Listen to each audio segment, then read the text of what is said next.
Hello मेरे प्यारे दोस्तों, कैसे हैं आप सभी लोग। उम्मीद है आप सभी लोग अच्छे होंगे, स्वस्थ होंगे, कुशल होंगे। कहानी के लिए मेरे चैनल को सब्सक्राइब कीजिए, कहानी को लाइक और शेयर ज़रूर कीजिएगा और कहानी कैसी लगी प्लीज़ कमेंट बॉक्स में ज़रूर बताइएगा।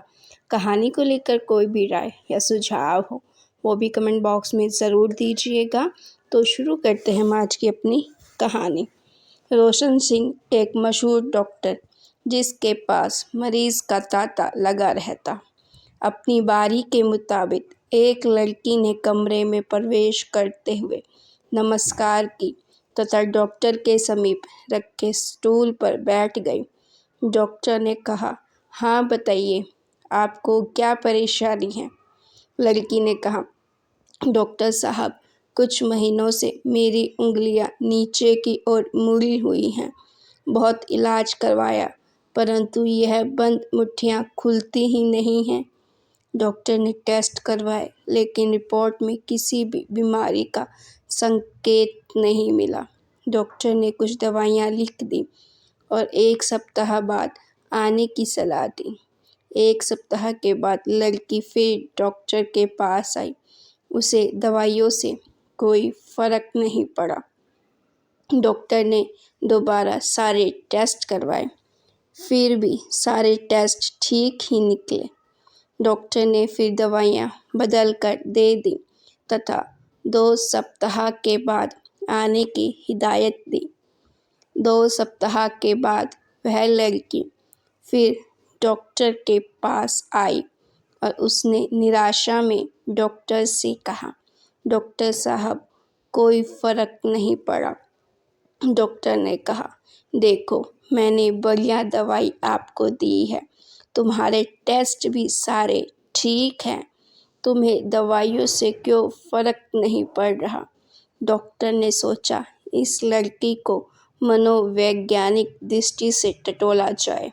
डॉक्टर ने, क्या तुम्हारे साथ कभी कोई हादसा या फिर एक्सीडेंट हुआ है। ये तुम्हारी मुट्ठियाँ बंद कैसे हुई। वैसे क्या तुम पहले बिल्कुल ठीक थी। डॉक्टर साहब, मैं आपसे अलग से बात करना चाहती हूँ, लेकिन आपसे निवेदन है कि यह बात आप किसी से भी नहीं कहेंगे।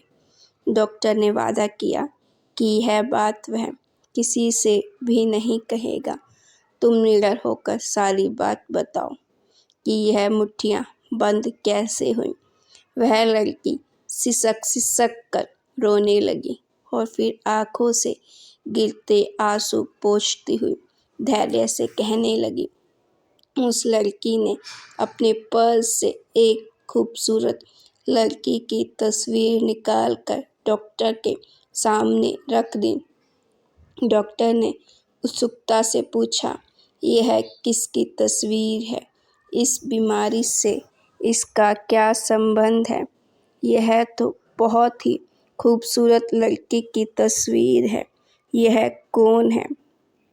उस लड़की ने उदास होते हुए आहिस्ता से कहा, डॉक्टर साहब, यह मेरी तस्वीर है, कुछ महीनों पुरानी। डॉक्टर एकदम हैरान हो गया। कभी वह मरियल सी लड़की की और तो कभी उस खूबसूरत तस्वीर को देखने लगा, क्योंकि उनके सामने तो एक मरियल सी शक्ल वाली लड़की, जिसके आँखों के नीचे गड्ढे पड़े हुए थे और चेहरे पर मायूसी तैर रही थी। डॉक्टर को बहुत हैरानी हुई।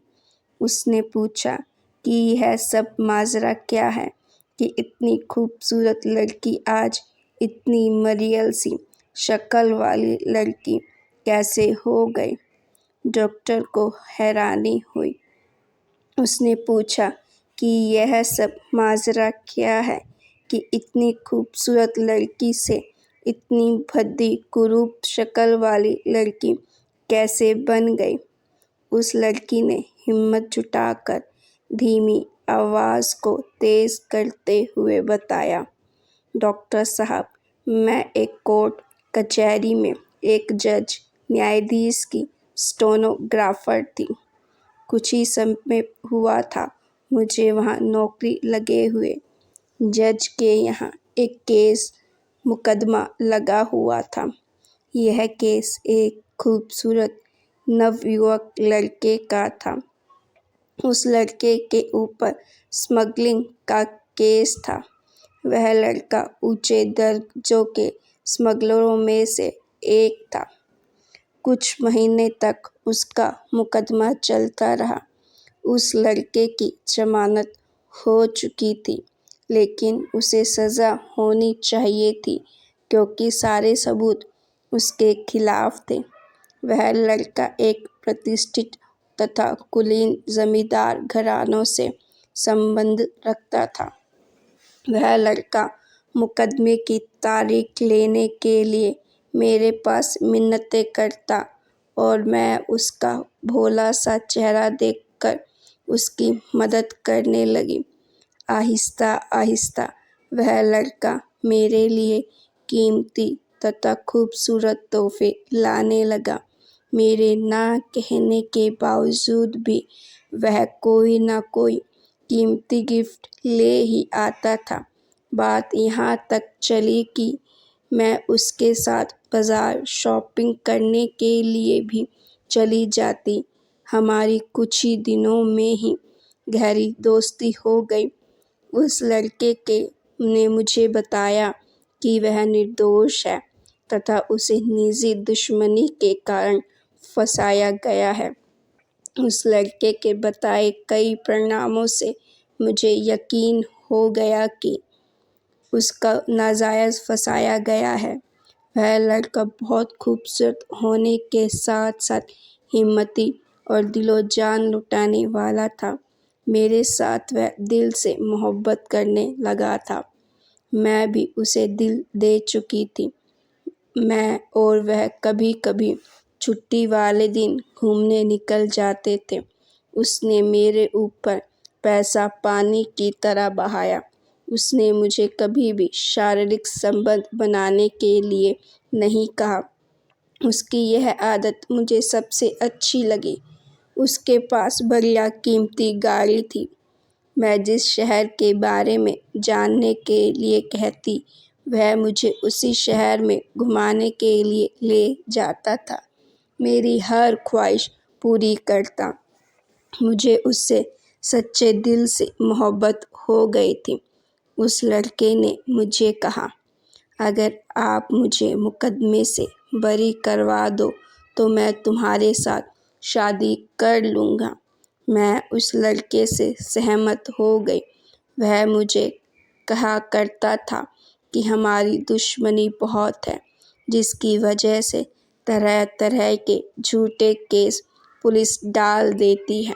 वह इतने सुंदर सपने बुनता था कि ज़िंदगी जन्नत जैसे लगने लगी थी। मुझे एक दिन जज साहिब अपने कमरे में बैठे अकेले चाय पी रहे थे। मैं उनके पास चली गई। जज ने मुझे कुर्सी पर बैठने का इशारा किया।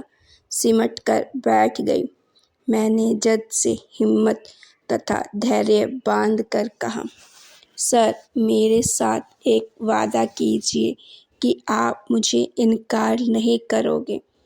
जज ने जिज्ञासा से कहा, बेटी, आप बात तो बताओ। अगर मानने वाली होगी तो ज़रूर मानेंगे।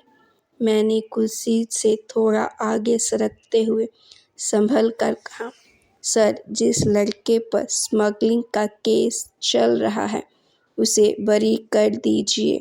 मैं उस लड़के से बहुत प्यार करती हूँ और वह भी मुझे बहुत प्यार करता है, मुझे दिल से चाहता है। झूठा केस डाला गया है। उसने मेरे साथ वादा किया है कि वह बरी बहाल हो गया तो मेरे साथ शादी कर लेगा। सर, हम प्यार में बहुत आगे निकल चुके हैं। मेरी आपसे हाथ जोड़कर विनती है कि प्लीज़ इस लड़के को बरी कर दीजिए। जज यह सब कुछ सुनकर आश्चर्य में पड़ गए और उन्होंने बहुत सोच विचार के बाद जवाब देते हुए कहा, बेटी सुनो, ऐसे लोग किसी के भी सगे नहीं होते हैं। इन्हें अपने आप पर विश्वास नहीं होता कि इनके साथ अगले पल क्या होने वाला है। इन्हें खुद पता नहीं होता। यह लोग पुलिस के साथ उतनी देर ही आँख मिचौली खेलते हैं जब तक यह गिरफ्तारी नहीं हो जाते। इनका भविष्य एक ऐसी गुफा है जिससे निकलने का कोई रास्ता ही नहीं होता।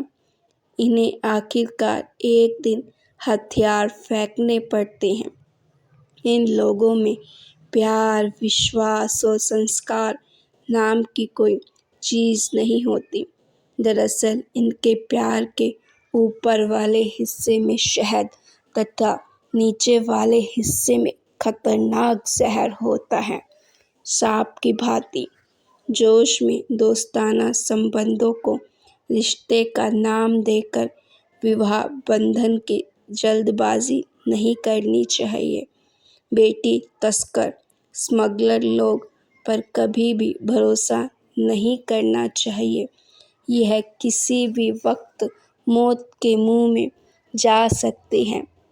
यह लोग बड़े लोगों के इशारों पर काम करते हैं। एक ना एक दिन यह पकड़े ही जाते हैं। बेटी, तू कुछ समय सोच ले, अपने घर वालों से बातचीत कर ले। मेरे ख्याल में तुझे इस लड़के के साथ शादी नहीं करनी चाहिए। डॉक्टर साहिब, मैं लज्जित हो गई और जज साहिब को तरल मिन्नतें करते हुए, सर, मैं बहुत दूर निकल चुकी हूँ धार में, अब वापस नहीं आ सकती। Please sir, help.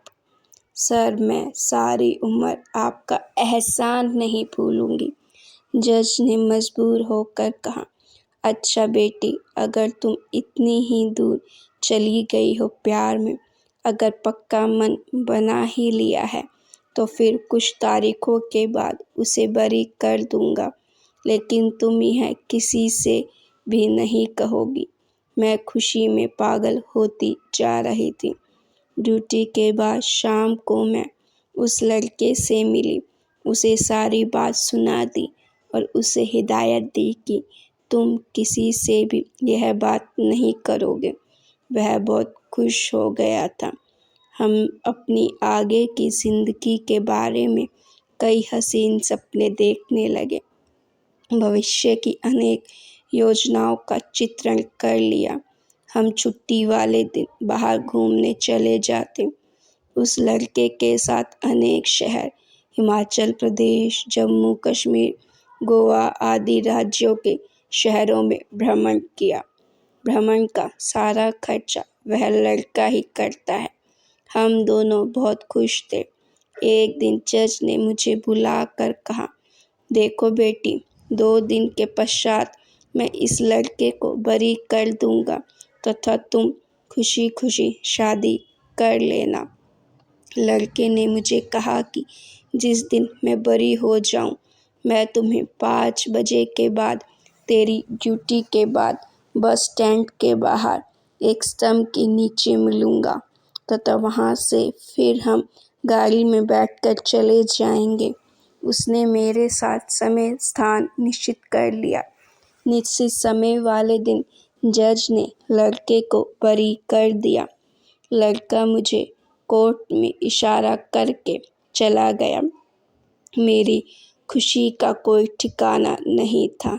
जैसे विजयी सपनों के पंखों से मैं उड़ती जाऊं। डॉक्टर साहिब, मैं 5 बजे से पहले ही बस स्टैंड के सामने उस स्तंभ के नीचे जा खड़ी हो गई। अनेक तरंगे, उमंगे, यम उम्मीदों से मेरे दिमाग में खुशियों से भर दिया। जैसे सारा संसार मेरे कदमों के नीचे आ गया हो। जैसे परमात्मा ने मेरी मुंह मांगी मुरीद पूरी कर दी हो। खुशी में पागल सी होती जा रही थी। सच डॉक्टर साहिब, जब सपने हकीकत में साकार होते हैं तो मनुष्य जन्नत तो क्या, भगवान की भी परवाह नहीं करता। मैं उस स्तंभ के नीचे खड़ी उसका बेसब्री से सिर दृष्टि लगाकर इंतज़ार कर रही थी। 5 बज गए, 6 बज गए, मेरा दिल घटने लगा, परंतु जज साहिब के कहे शब्द कानों में गूंजने लगे। एक भय सारे शरीर में अग्नि की लहर बनकर दौड़ने लगा। एकदम ठंडा पसीना आने लगा। डॉक्टर साहिब मैं कई घंटों वहाँ उसका इंतज़ार किया, वह नहीं आया। अब मुझे पूरा यकीन हो गया था कि उसने मेरे साथ बहुत बड़ा धोखा किया है। मैंने क्रोध में आकर दोनों मुट्ठियाँ जोर जोर से स्तंभ पर मारती गई। बस डॉक्टर साहिब, तब से यह दोनों मुट्ठियाँ बंद हैं, खुलती ही नहीं। तो गाइस, आपको अगर ये स्टोरी पसंद आई हो तो प्लीज़ स्टोरी को लाइक कीजिएगा और ऐसी स्टोरीज़ के लिए मेरे चैनल को सब्सक्राइब भी करें।